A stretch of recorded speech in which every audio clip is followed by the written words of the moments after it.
सक्कड़ खबर बेखौफसुमा बेबाक अंदाज। सोच रहा था कि उत्तराखंड के साथ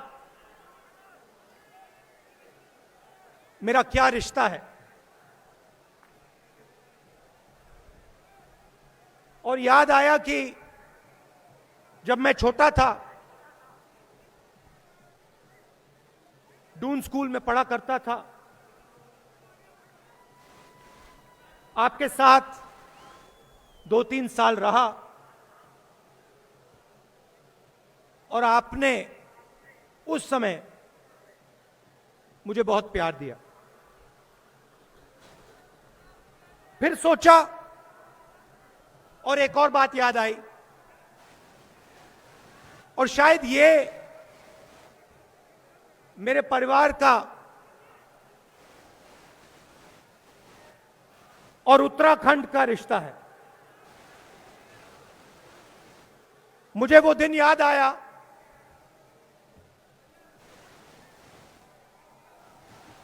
31 अक्टूबर,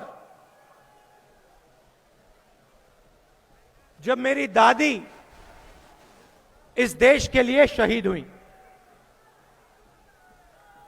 और मुझे फिर 21 मई याद आया, जिस दिन मेरे पिता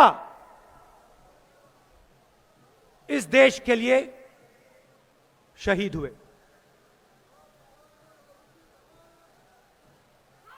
कुर्बानी का रिश्ता है मेरा और आपका। जो कुर्बानी उत्तराखंड के हजारों परिवारों ने दी है, वो ही कुर्बानी मेरे परिवार ने दी है। और जो यहां लोग खड़े हैं, जिन्होंने अपना खून खोया है, अपना खून दिया है,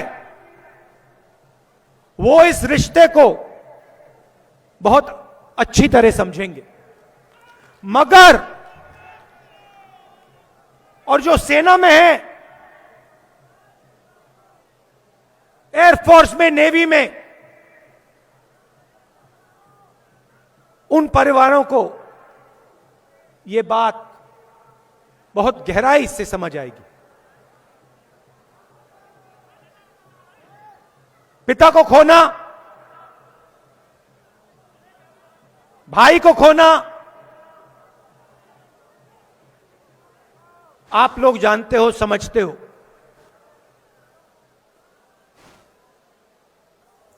मगर जिस परिवार ने ऐसी कुर्बानी नहीं दी,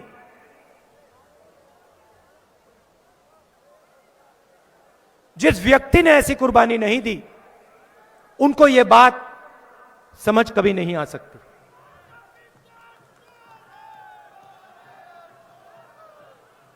ये आपने देश को दिया है। आप कहते हो, कभी कभी मैं यहां आता हूं, आप कहते हो कि हमारे लोग बॉर्डर पे खड़े होते हैं, हमारे लोग सेना में, एयरफोर्स में, नेवी में। आपको दूसरे तरीके से बोलना चाहिए। आपको यह बोलना चाहिए कि उत्तराखंड ने हिंदुस्तान को सबसे ज्यादा अपना खून दिया है और देता रहेगा।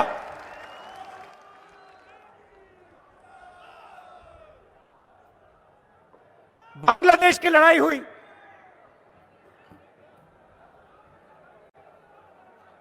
तेरह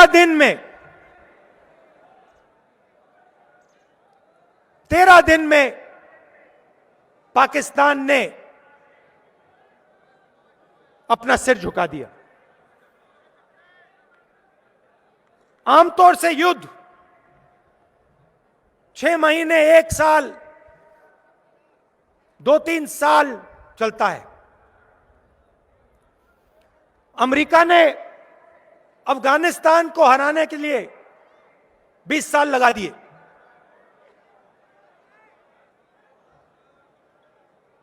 हिंदुस्तान ने पाकिस्तान को 13 दिन में हरा दिया। मगर हमें भूलना नहीं चाहिए, और जो बांग्लादेश में 1971 में हुआ उसे गहराई से समझना चाहिए। हुआ क्या, मैं आपको बताता हूं। एक तरफ हिंदुस्तान एक होके, एक आवाज के साथ सब मिलकर खड़ा हुआ। कोई कहता है सेना ने लड़ाई जितवाई, कोई कहता है पॉलिटिकल लीडरशिप ने लड़ाई जितवाई, कोई कहता है नेवी ने लड़ाई जितवाई, कोई कहता है एयरफोर्स ने लड़ाई जितवाई। नहीं, हिंदुस्तान के हर व्यक्ति ने, हर जात ने, हर धर्म में एक साथ मिलकर पाकिस्तान को हराया।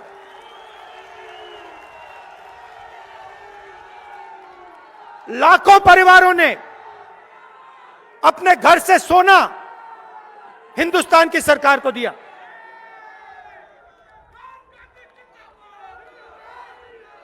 बिना बहाने, बिना एक शब्द, बिना मांगे लाखों लोगों ने अपना सोना, घर का सोना सरकार को दे दिया।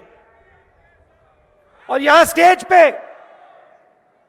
हमारी लीडरशिप बैठी है।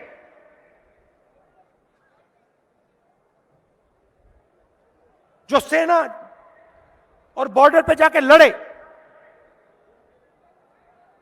इन्होंने भी ऐतिहासिक काम किया। मगर भाइयों और बहनों, भूलिए मत, अगर हिंदुस्तान बटा होता, अगर हिंदुस्तान के लोग एक दूसरे से लड़ रहे होते, तो 13 दिन में जीत नहीं हो सकती थी।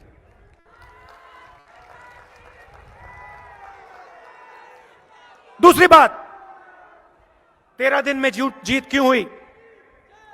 क्योंकि भाई और बहनों, पाकिस्तान बटा हुआ था। पाकिस्तान के अंदर लड़ाई थी। ईस्ट पाकिस्तान और वेस्ट पाकिस्तान के अंदर लड़ाई थी। पाकिस्तान कमजोर था। यह सबसे जरूरी लेसन है। जब हिंदुस्तान एक होकर खड़ा होता है, एक आवाज से बोलता है, तो अमेरिका की 7th फ्लीट घूमकर वापस चली जाती है। कोई खड़ा नहीं हो सकता इस देश के सामने। अगर यह देश एक साथ मिलकर एक आवाज के साथ बोलता है, कोई शक्ति नहीं है दुनिया में। भाइयों और बहनों, दुख की बात क्या है? आज देश को बांटा जा रहा है, देश को कमजोर किया जा रहा है, कमजोर किया जा रहा है। एक भाई को दूसरे भाई से लड़ाया जा रहा है। एक भाई दूसरे भाई को डरा रहा है। कमजोर लोगों को मारा जा रहा है। और पूरी की पूरी सरकार 2-3 लोगों के लिए,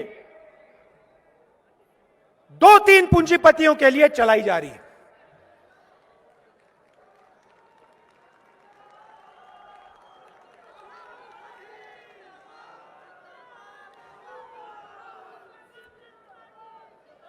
तीन बिल, काले कानून,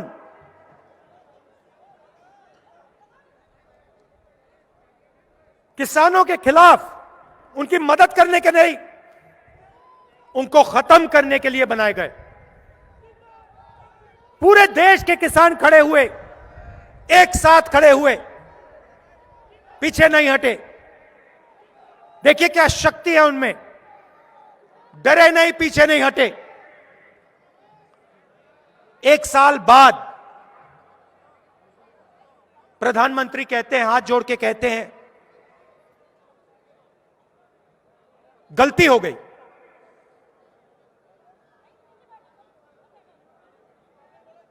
माफी मांगता हूं। और फिर माफी मांगने के बाद जो 700 किसान शहीद हुए, उनके बारे में बीजेपी के लोग पार्लियामेंट में कहते हैं कि कोई शहीद नहीं हुआ, एक किसान की मृत्यु नहीं हुई। पंजाब की सरकार ने 400 किसानों को कंपनसेशन दिया। मैंने लिस्ट निकालकर पार्लियामेंट में रख दी, कहा ये देखो, ये है पंजाब के 400 किसान, हरियाणा के 70 किसान, इनको आप कंपनसेशन दीजिए। कंपनसेशन तक नहीं दी। किसके लिए काम किया जा रहा था?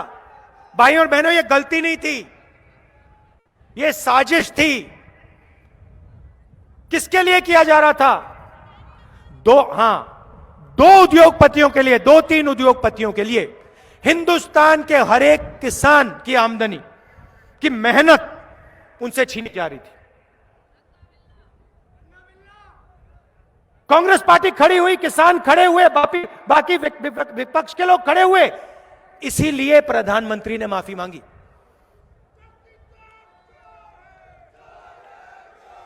अब सुनिए, ठहरिए, देखिए, डिमोनेटाइजेशन, नोटबंदी, उसके बाद गलत जीएसटी, उसके बाद कोरोना के समय हिंदुस्तान के सबसे बड़े उद्योगपतियों को टैक्स माफ, मगर मजदूरों को बस या ट्रेन का टिकट नहीं दिया। ये क्या हो रहा है और क्यों हो रहा है? भाइयों और बहनों, चाहे वो नोटबंदी हो, चाहे वो गलत जीएसटी हो, चाहे कोरोना में जो सरकार ने एक्शन लिए वो हो,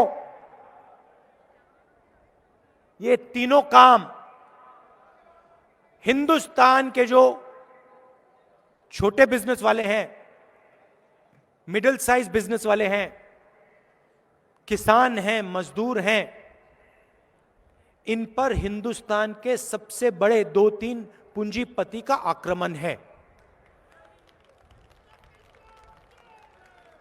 यहां से लोगों का प्लान होता है, क्योंकि उत्तराखंड में आपको रोजगार नहीं मिलता। क्यों नहीं मिलता, यह सवाल आपको पूछना है। इसका कारण यह है कि जो आपको रोजगार दे सकते हैं, छोटे बिजनेस वाले, मिडिल साइज बिजनेस वाले, दुकानदार,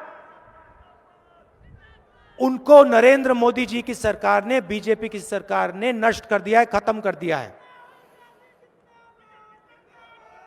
नोटबंदी, जीएसटी, ये हथियार हैं भाई और बहनों, ये पूंजीपति के हथियार हैं।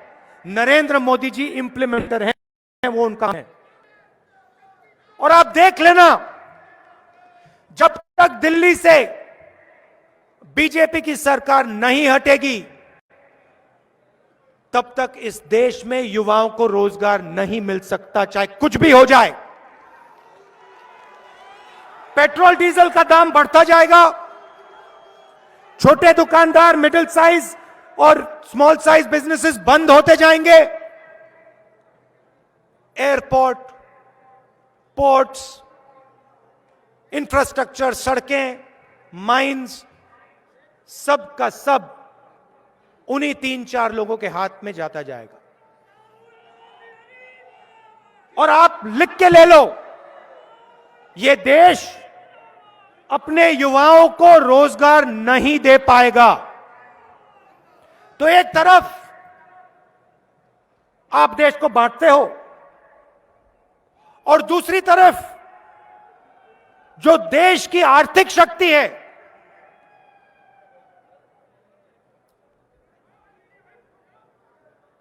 उसको आप नष्ट करते हो।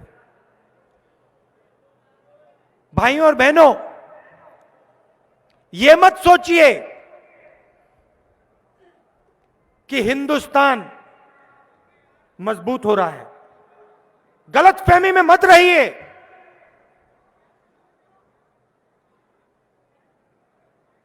हेलीकॉप्टर, हवाई जहाज, तोप से देश मजबूत नहीं होता।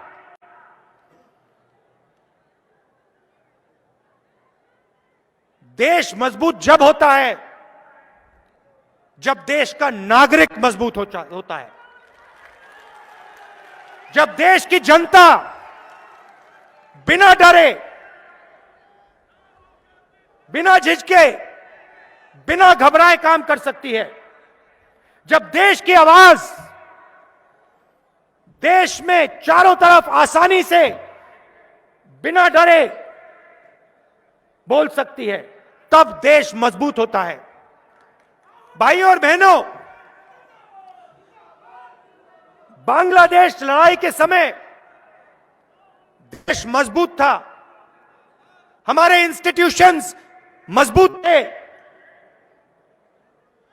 सेना और सरकार के बीच में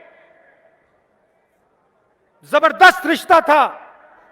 सरकार सेना की सुनती थी, सेना सरकार की सुनती थी, एक दूसरे का आदर करती थी,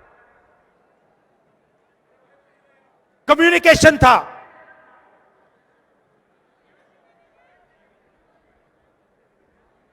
हिंदुस्तान की अर्थव्यवस्था मजबूत थी, इसीलिए पाकिस्तान को 13 दिन में हराया। आज वो हालत नहीं है। हमारी मीडिया वाले कुछ भी कह लें,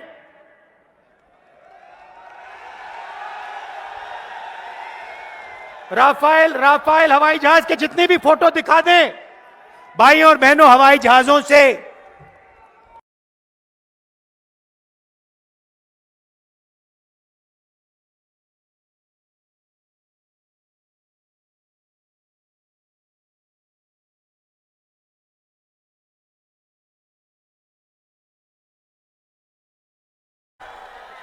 ये कांग्रेस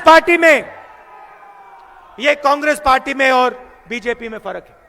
हम आपकी कुर्बानी पहचानते हैं, समझते हैं। जो आपने सहा है, हमने सहा है। मैंने आपको बताया, मैं वो दिन कभी नहीं भूल सकता हूं जब मुझे स्कूल में बताया गया कि इंदिरा गांधी जी को 32 गोलियां लगी हैं। मैं भूल नहीं सकता। और वैसे ही उत्तराखंड में हजारों परिवार हैं जिनके घर में फोन आया, पापा शहीद हो गए, चाचा शहीद हो गए। रिश्ता है आपके बीच में, मेरे बीच में, इसलिए मैं खुल के बोल सकता हूं आपके साथ। और आप बोल रहे हो, देखो मैं आपको बताता हूं, मुझे फर्क नहीं पड़ता, मगर देखिए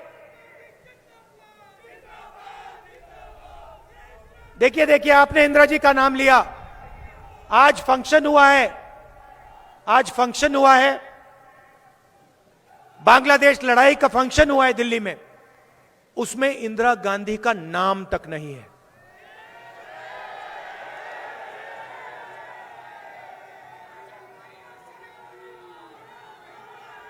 जिस महिला ने 32 गोली खाई, इस देश के लिए 32 गोली खाई, उनका नाम तक नहीं है, इनविटेशन में नाम तक नहीं है। क्योंकि सच्चाई से भाइयों और बहनों सरकार डरती है। मुझे कोई फर्क नहीं पड़ता, नाम हो या ना हो। मैं जानता हूं इंदिरा गांधी जी ने इस देश को अपना खून देकर क्या किया, मैं जानता हूं। मुझे समझाने की कोई जरूरत नहीं।